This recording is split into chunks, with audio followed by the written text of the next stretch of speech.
we continue to focus on the latest news with regards to the building collapse and the ongoing rescue operation. And we cross live to SABC News reporter Vanessa Poonah. A very good morning to you, Vanessa. Thank you so much for joining us. What's the latest?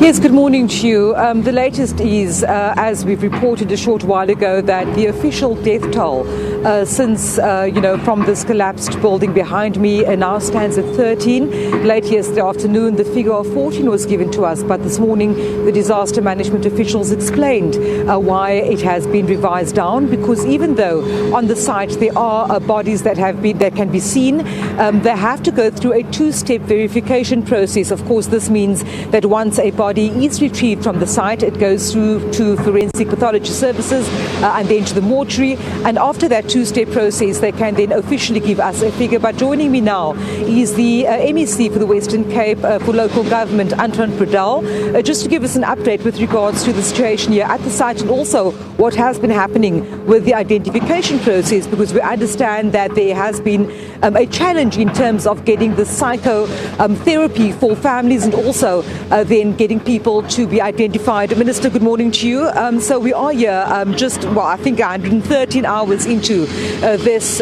recovery as well as rescue operation. In terms of what we see now, and of course quite a bit of movement there from the heavy equipment behind us. Yeah, and the heavy equipment, you must guide it and you must manage it very carefully. So we've got 4 spotters on each machine because it's still a rescue operation, although the reality is day 6. And we're still hoping for that miracle, but we also understand that we're looking for bodies, and it's a respectful process, it's a slow process. If they lift a piece of concrete, we must first look at the cameras, see if there's a body. If it's a body, also the recovery process must be done with dignity.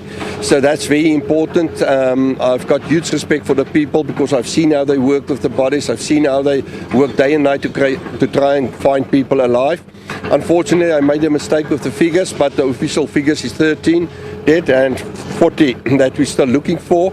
The identification process is a tedious process, it's a difficult process because nobody's got IDs.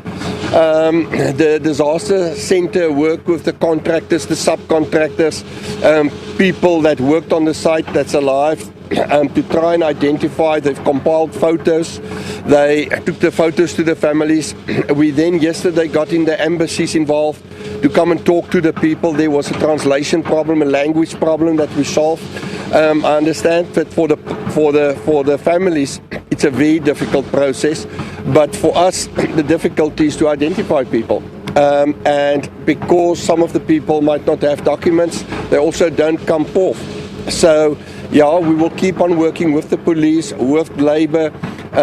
It is a slow process, but we need to see to it that at least also that we get off-site with all our rescue people keeping safe.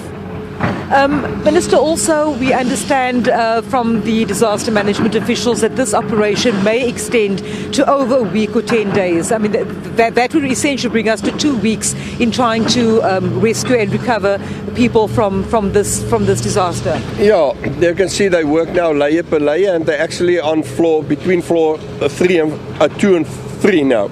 So it's a lengthy process. You cannot rush it because then we'll make mistakes.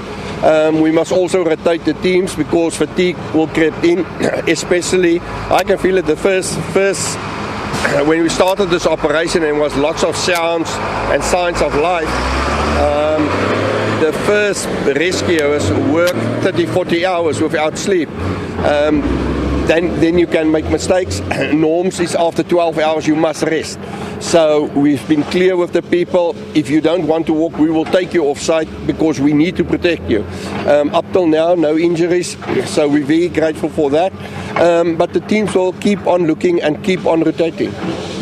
Minister, thank you so much for your time and for the update here this morning. Of course, the MEC for local government in the Western Cape, Anton Bredell, just giving us an update there then with regards to what has transpired in terms of the discrepancy with the official number of those that have been declared deceased, and also talking to the continued operation here behind me, saying that it is still very much a rescue operation, being cognizant, of course, that it is now, shall we say, the 6th day into into the recovery as well as rescue efforts here behind me at the site in Victoria Street in George.